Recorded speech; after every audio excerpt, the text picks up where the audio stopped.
Determinant हल्का है, जल्दी निकाल देंगे। जेई में भी पूछा जाता है तो उसके क्वेश्चन को भी देखा जाएगा। पहला क्लास तो बेसिक ही रहेगा, इसमें समझ लें डिटरमिनेंट। तो देखो डिटरमिनेंट का जो कॉन्सेप्ट है लीनियर इक्वेशन को सॉल्व करते वक्त आया। जैसे ये लीनियर इक्वेशन है, दो a1x plus b1y equal to c1, a2x plus b2y equal to, इसको अगर सॉल्व करेंगे तो x y निकालेंगे। ठीक है, जल्दी बताओ इसको सॉल्व करके x क्या होगा। सभी लोग सॉल्व कीजिए, x बताइए क्या होगा। लीनियर इक्वेशन है, y को एलिमिनेट करो, ये सॉल्व करिए। कैसे? पहले वाले इक्वेशन में ये b2 इंटू कर दिया जाए और दूसरे वाले इक्वेशन में b1 इंटू कर दिया जाए और फिर क्या कर दिया जाए, माइनस, तो y वाला टर्म कैंसिल हो जाएगा। तो इस प्रकार से जब हम ऐसे माइनस करेंगे तो ये वाला टर्म कैंसिल हो जाएगा। समझ रहे हो ना बात को? अगर तुम b2 इसमें इंटू करोगे तो ये हो जाएगा b1 b2y, और b1 इंटू करेंगे तो b1 b2y कट गया।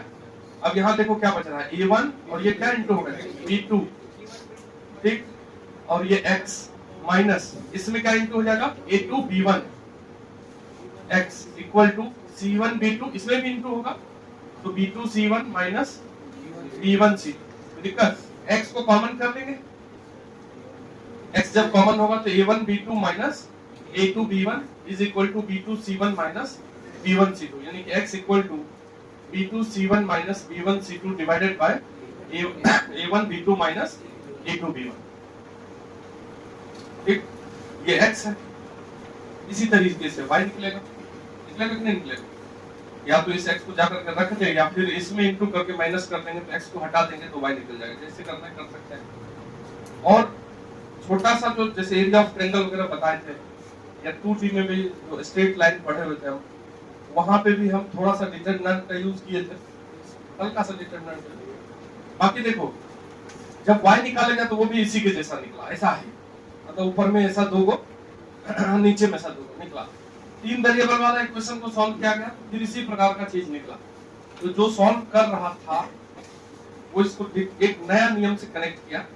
वो बोला कि ये जो x है इसको हम ऐसा लिख देते हैं, जैसे ये नीचे है a1 b2, इसको एक इस फॉर्म में लिख देते हैं, ये a1 b2 minus a2 b1। इस प्रकार से इसको एक डिटरमिनेंट का नाम दे दिया गया और बोल दिया गया कि जब भी इस टाइप से चीज लिखा हुआ हो, जैसे ये चीज जानते ही हैं सब लोग कि डिटरमिनेंट अगर इस प्रकार से लिखा रहता है तो इसको कैसे सॉल्व करते हैं, a into D minus b into C. तो अगर ये कुछ इस प्रकार से लिखा है तो इसको हम ऐसे सॉल्व करेंगे। तो पहले यही आया तब ये आया, मतलब इसको एक नया रूल में कन्वर्ट कर दिया गया। इसको डिटरमिनेंट में लिख दीजिए, ये a1 b2 है तो ये a1 यहाँ होता होगा और b2 ये दोनों इंटू हो गया माइनस a2 b1। ठीक है, तो ये जो फॉर्मेट है इसको बाद में नाम दे दिया गया कि ये डिटरमिनेंट है। ऊपर में भी एक डिटरमिनेंट लिख दिया जाए, जैसे यहाँ b2 c1 है तो b2 यहाँ लिख दो और c1 यहाँ लिख दे, क्या c1 यहाँ लिख दे, b2 यहाँ लिख दे। देख c1 b2 तो c1 b2 यहाँ लिख दिया, फिर ये c2 b1, देखो तो ठीक है क्या? इसको जानने की भी कोई जरूरत नहीं है डिटरमिनेंट पढ़ने के लिए, हम ऐसे ही बताते हैं। ठीक है, कि डिटरमिनेंट कहाँ से उत्पन्न हुआ ये बोलने के लिए इतना चीज कर रहे हैं, बाकी कुछ जानना ये नहीं पता है, सीधा डिटरमिनेंट का प्रॉपर्टी चालू कर दे या जो रूल है उसमें वो चालू कर दे। मतलब x जो आया, जब इस दोनों इक्वेशन को हम सॉल्व कर रहे थे तो x लाने का एक नया फॉर्मूला बना दिया डिटरमिनेंट के तरफ। इसमें डिटरमिनेंट के रूप में हम x को कैसे निकालेंगे, तो जैसे इस दोनों इक्वेशन को सॉल्व करना है, x निकालना है, तो ये जो चारों कांस्टेंट है a1 a2 b1 b2 उसका डिटरमिनेंट नीचे लिख दिया, और जो ऊपर डिटरमिनेंट है तो उसमें देखो ये c1 c2 जो कांस्टेंट वाला है उसको पहला लाइन में ये इसको खिसका करके a1 a2 को हटा करके c1 c2 को कहां लिख दिया पहले लाइन, और b1 b2 जो एज इट इज है, जैसे इसमें से y निकलेगा तो इस प्रकार से निकलेगा y इक्वल टू जो चार कांस्टेंट है a1 a2 b1 b2 उसको नीचे ही रख a1 a2। हम इस दो इक्वेशन को सॉल्व करके x y ऐसे भी निकाल सकते हैं, लेकिन हम बता रहे हैं कि इसको डिटरमिनेंट में कैसे लिखना है। जैसे x निकालना है तो ये जो चारों कांस्टेंट है वो नीचे, और x वाला जो a1 a2 है ये हट जाएगा ऊपर, वहां ये कांस्टेंट आ गया, और ये b1 b2 as it is लिखो। y निकालना है तो उसमें भी ये चारों रहेगा, ये चारों a1 a2 b1 b2 नीचे है कि नहीं। ऊपर जो डिटरमिनेंट होगा y निकालना है तो y वाला लाइन का b1 b2 हट जाएगा, वहां चला जाएगा ये c1 से, और x वाला रह जाएगा। जैसे अगर 3 वेरिएबल वाला इक्वेशन है, a1x plus b1y plus c1z is equal to d1, a2x plus b2y plus c2z is equal to d2, a3x plus b3y plus c3z। अब इससे क्वेश्चन जो है कि मतलब आया 3 वेरिएबल वाला इक्वेशन दिया सामने, अभी ना डिटरमिनेंट को सोल्व भी नहीं होगा, आधा घंटा लगेगा। जैसे यहाँ x निकालना है, डायरेक्ट x निकालना है तो 2 डिटरमिनेंट का रेशियो होगा, y भी 2 डिटरमिनेंट का रेशियो होगा। x y z तीनों वेरिएबल निकालेंगे तो नीचे वाला डिटरमिनेंट सब में सेम क्या होता है, वो इधर वाला जो जितने कांस्टेंट है a1 a2 a3 b1 b2 b3 सीधा सीधा याद कर देना, c1 c2 c3, ये हो गया नीचे। x निकालना है तो जो कांस्टेंट है d1 d2 d3 वो पहले लाइन में आ जाएगा x वाले जगह, तो d1 d2 d3 बाकी b1 b2 b3 c1 c2 c। अगर y निकालना है फिर 2 डिटरमिनेंट, नीचे वाला तो यही रहेगा a1 a2 a3 b1 b2 b3 c1 c2 c3, और ऊपर जो डिटरमिनेंट होगा उसमें बीच में चला जाएगा y वाला पोजीशन पे ये d1 d2 d3, और इधर रहेगा a1 a2 a3 c1 c2 c। फिर z निकालना है, ये d1 d2 d3 लास्ट, तो वो z निकल जाएगा। जैसे मान लो कोई दो इक्वेशन लिख लेते हैं, ठीक है, 2x plus y is equal to 4 और x plus y is equal to मान लेते हैं 6, सॉल्व होगा? यस सर, बिल्कुल होगा। तो अगर हमें x निकालना है तो डिटरमिनेंट से निकालेंगे, इधर का चारों कांस्टेंट लिख दो 2 1 1 1, और ऊपर भी डिटरमिनेंट लिखेंगे जिसमें x वाला पोजीशन पे 4 6 आ जाएगा और 1 1, इसको सॉल्व कर दीजिए तो 4 into 1 yes 4 minus 6 divided by 2 minus 1 that is minus 2। देख लो -2 है कि नहीं, आंसर सेटिस्फाई कर जाएगा, समझने की बात। तो लीनियर इक्वेशन को सॉल्व करते वक्त डिटरमिनेंट का कॉन्सेप्ट आया।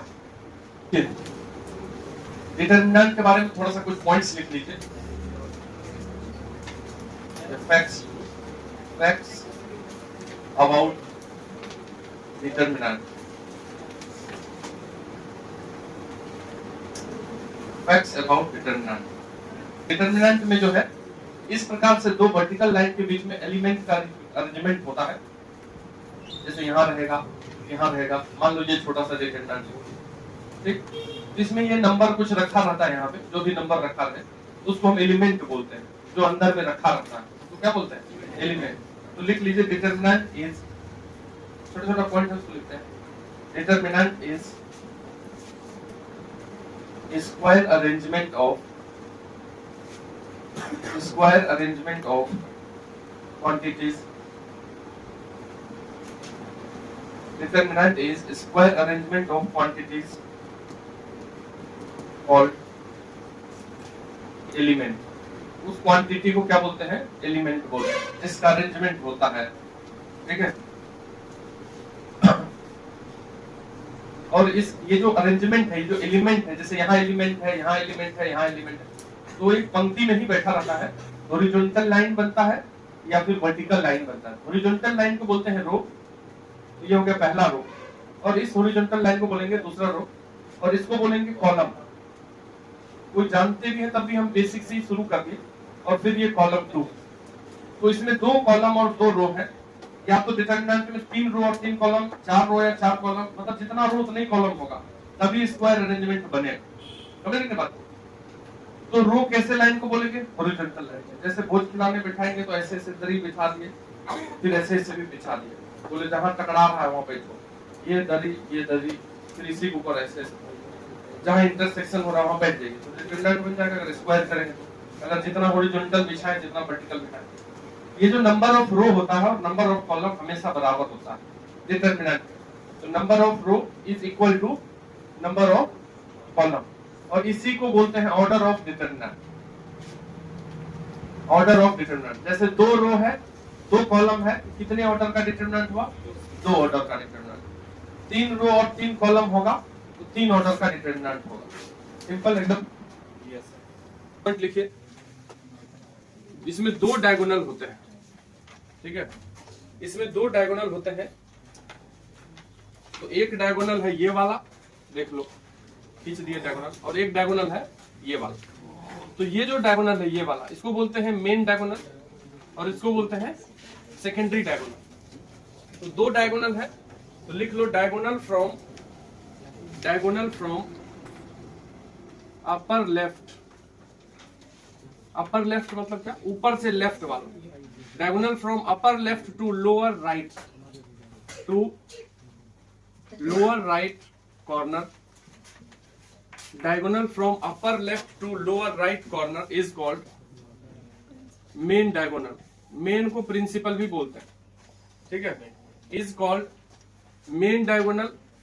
मेन डायगोनल का ही नाम प्रिंसिपल डायगोनल भी होता है। तो main diagonal in the sense principal diagonal. और प्रिंसिपल डायगोनल किसको बोलते हैं? देखिए लिखा हुआ है ऊपर में लेफ्ट से नीचे में राइट को मिलाने वाला जो कॉर्नर होता है उसको बोलते हैं मेन डायगोनल। और इधर वाले को and diagonal from upper right to lower left. Upper right to lower left is called secondary diagonal,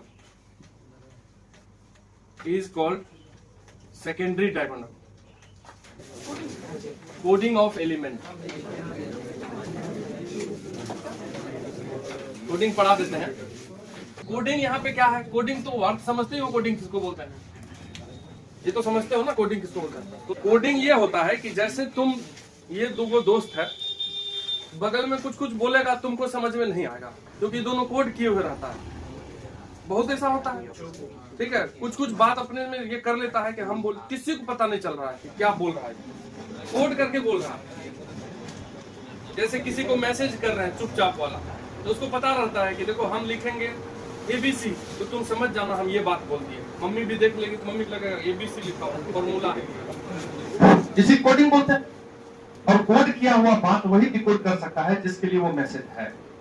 अगर 2 ऑर्डर का डिटरमिनेंट है, सेकंड ऑर्डर का, तो डिटरमिनेंट ऐसा होगा, इसमें 2 रो होंगे और 2 कॉलम होंगे। चलिए तो देखो ये जो 2 लाइन है, 2 ऐसा लाइन और 2 ऐसा लाइन, तो ये 2 रो और 2 कॉलम जहां इंटरसेक्ट करता है वही एलिमेंट बैठता है, वही भोज खाने बैठना है, वही पे एलिमेंट बैठेगा। ये 4 जगह हो गए बैठने का। तो ये पहला रो हुआ, तो इसको लिख दीजिए A1 ये दूसरा रो हो गया A2 पहले रो को इंडिकेट कर। फिर ये पहला कॉलम है, इसमें 1 और 1 ऐसे बगल में लगा दीजिए। फिर ये दूसरा कॉलम है, तो ये 2 और 2 लगा दीजिए। ऐसे तो सिंपल सी बात है, याद रखिए। 2 ऑर्डर के डिटरमिनेंट में 11, 12, 21, 22 लिखा रहता है। तो जो A12 लिखा हुआ है इसका मतलब होता है जो पहला वाला 1 है ये रो को इंडिकेट करता है और ये दूसरा वाला किसको इंडिकेट करता है? कॉलम की संख्या को इंडिकेट करता है। तो ये कोडिंग हो गया। अगर यहाँ 2-1 लिखा हुआ है तो 2-1 का क्या मतलब हुआ? Second row first column. 2-2 लिखा हुआ है तो सेकेंड रो सेकेंड कॉलम। 1-1 लिखा है तो पहला दूसरा। ये 2 ऑर्डर का। जैसे थर्ड ऑर्डर, तो थर्ड ऑर्डर में 3 बोरा, 3 कॉलम, 3 रो। पहला रो बैठा दीजिए A1 ये पहला रो बैठा दीजिए, दूसरा रो बैठा दीजिए A2 पहले रो बैठा दीजिए, फिर A3 ये रो। अब कॉलम बिठाते हैं तो पहला कॉलम, दूसरा कॉलम, तीसरा कॉलम। तो देखिए याद रख लो 11, 12, 13, 21, 22, 23, 21, 32, 33। थर्ड ऑर्डर डिटरमिनेंट का कोडिंग हो गया। 11, 12, 13। अब अगर थर्ड ऑर्डर डिटरमिनेंट में कोई पूछे A22 कहाँ रहता है? बीच में रहता है। ये सब दिमाग में आ जाना चाहिए। ऐसा नहीं कि वहां बैठाएंगे सोचेंगे। मतलब कोई भी डिटरमिनेंट अगर मान लो दिया हुआ है कि 1, 2, 3, 4, 5, 6, 7, 8, 9 पूछेगा कि इसमें बताइए find value of A31 plus A13 क्या होगा। तो 31 जैसे आए तो मेरे मन में सेट है कोना में 31 और 13 जैसे आए तो ये कोना में, तो 7 प्लस 3 तो 10 हो गया। समझ गए? तो ये सब छोटा चीज है लेकिन जानना जरूरी है। लिख लीजिए कॉपी में। अब होता है sign of element. Sign of element in determinant. Sign चिन्ह है ना, चिन्ह, ठीक है। जैसे सेकेंड ऑर्डर है, ये सेकेंड ऑर्डर है, हम यही सामने लिखते हैं। देखो इधर ये सेकेंड ऑर्डर जो डिटरमिनेंट है इसमें एलिमेंट का जो साइन होता है, एलिमेंट का साइन इससे डिसाइड होता है। -1 पे पावर रो का संख्या प्लस कॉलम का संख्या। ये सब नहीं भी जानोगे तो चलेगा। हम डायरेक्ट ये बोलते हैं कि यदि इन दोनों सफिक्स का प्लस इवन है, जैसे 1 और 1 क्या होता है 2, तो रो 1 और कॉलम 1, तो 1 + 1 2, तो -1 पे पावर 2 प्लस होगा कि माइनस? पहला का साइन प्लस, फिर 1 और 2 को जोड़ेंगे तो क्या होगा? 3 -1 पे पावर 3 माइनस, फिर माइनस प्लस। ये 2 ऑर्डर के, ये ठीक लिखा है ना? 2 ऑर्डर के जो चारों एलिमेंट हैं उनका साइन हुआ है। बस ये देखना है कि जो सफिक्स है नीचे में जो लगा हुआ है, इस दोनों को जोड़ने पर ऑड या इवन आ रहा है उसको चेक करिए। इवन आ रहा है तो साइन प्लस होगा, और ऑड आ रहा है तो साइन। उस पर ज्यादा समय नहीं देना है कि इसी में आधा घंटा लगे हुआ, फटाक से लिख देंगे इसका साइन। क्या लिख देंगे इसका sign? Plus minus plus minus plus minus plus minus. देख लीजिए जोड़ करके, समझ रहा है? तो ये साइन ऑफ एलिमेंट भी लिख लो।